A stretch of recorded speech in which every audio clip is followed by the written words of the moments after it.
Pernah kebayang nggak ada sebuah negara yang hampir hilang dari peta? Benerang ini bukan cuma kiasan. Inilah yang hampir menimpa Paraguay. Kita bakal telusuri bareng-bareng kisah yang luar biasa tragis sekaligus heroik ini. Cerita tentang kehancuran dan perjuangan mati-matian untuk bangkit lagi.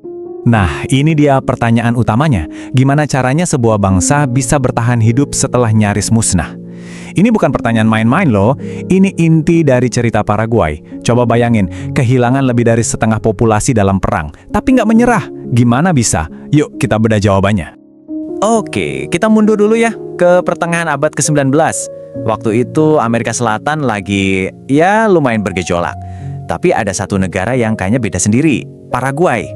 Mereka milih buat menyendiri, membangun kekuatan secara diam-diam. Kelihatannya sih stabil, tapi ketenangan itu ternyata nggak akan bertahan lama. Jadi, selama puluhan tahun itu, Paraguay itu kayak hidup di dalam gelembungnya sendiri. Mereka nggak mau ikut campur urusan luar, dan sebaliknya, fokusnya cuma satu, bangun ekonomi dan militer sendiri. Tapi, ironisnya, justru karena menyendiri inilah rasa nasionalisme mereka jadi kuat banget. Mereka bangga, mereka merasa bisa mandiri, dan siap mempertahankannya dengan cara apapun. Sayangnya, stabilitas itu rapuh banget. Kenapa?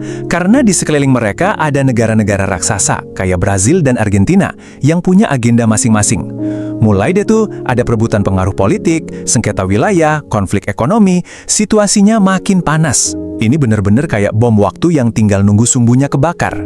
Dan bom, akhirnya konflik itu meledak. Tapi dengerin baik-baik, ini bukan perang biasa. Ini adalah perang yang akan mengubah nasib Paraguay selamanya. Sebuah pertarungan yang brutal, bukan cuma soal wilayah, tapi soal eksistensi mereka sebagai bangsa. Coba deh lihat perbandingannya, bener-bener nggak seimbang. Di satu sisi, ada Paraguay, dengan militer yang semangatnya luar biasa, tapi jumlahnya terbatas. Di sisi lain, aliansi 3 negara sekaligus, Brasil, Argentina, dan Uruguay. Populasi mereka jauh lebih besar, sumber dayanya jangan ditanya. Ini beneran kayak David lawan, bukan 1, tapi 3 Goliat sekaligus. Ada sebuah kutipan dari catatan sejarah yang ngegambarin situasi ini dengan ngeri banget. Bangsa ini menjadi medan kehancuran total. Dengerin deh, itu bukan kiasan. Perang ini benar-benar melahap segalanya. Nggak ada satu sudut pun di negara itu yang aman. Seluruh Paraguay jadi medan perang. Dan dampaknya buat warga sipil? Mengerikan. Coba deh, kita lupain dulu soal baku tembak antar tentara.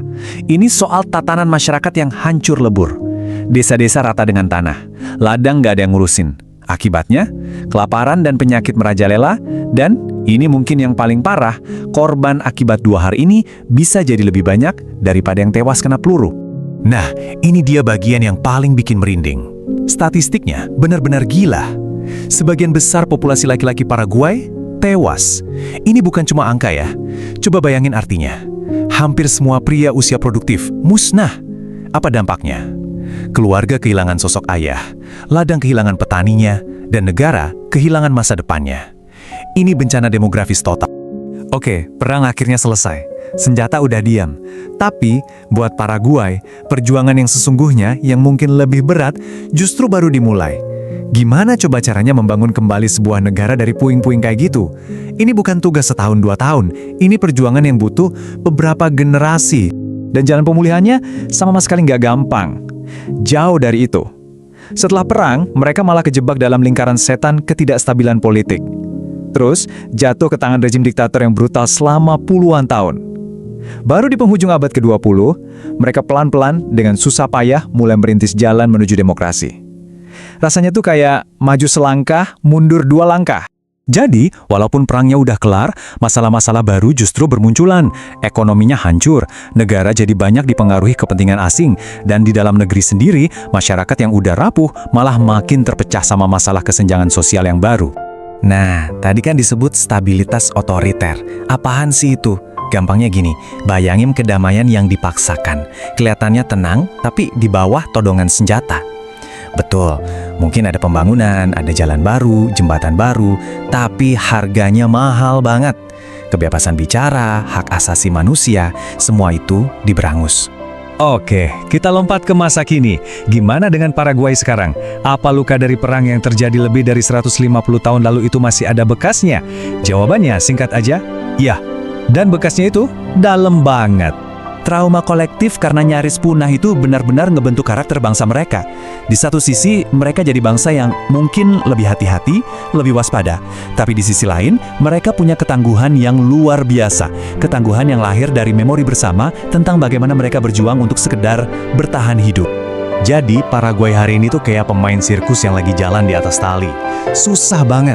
Mereka harus bisa menyeimbangkan banyak hal. Menjaga stabilitas politik, mendorong ekonomi biar maju, tapi di saat yang sama juga harus mewujudkan keadilan sosial. Dan semua itu mereka lakukan sambil memikul beban sejarah yang begitu berat. Benar-benar aksi penyeimbangan yang super rumit. Pada dasarnya, kisah Paraguay ini bukan cuma cerita tentang satu negara. Ini sebuah peringatan buat kita semua. Sebuah pelajaran universal. Pelajaran yang keras tentang gimana keputusan politik yang salah, ditambah isolasi yang ekstrim, bisa menjerumuskan sebuah bangsa ke jurang kehancuran. Dan akhirnya, kita kembali lagi ke pertanyaan awal. Kisah Paraguay ini adalah bukti nyata soal ketangguhan yang, ya ampun, luar biasa. Tapi pertanyaannya, dengan harga berapa? Pengorbanan yang mereka bayar itu hampir nggak bisa kita bayangin. Jadi inilah pertanyaan yang mungkin akan terus menggantung seberapa mahal harga yang harus dibayar untuk kelangsungan hidup sebuah bangsa.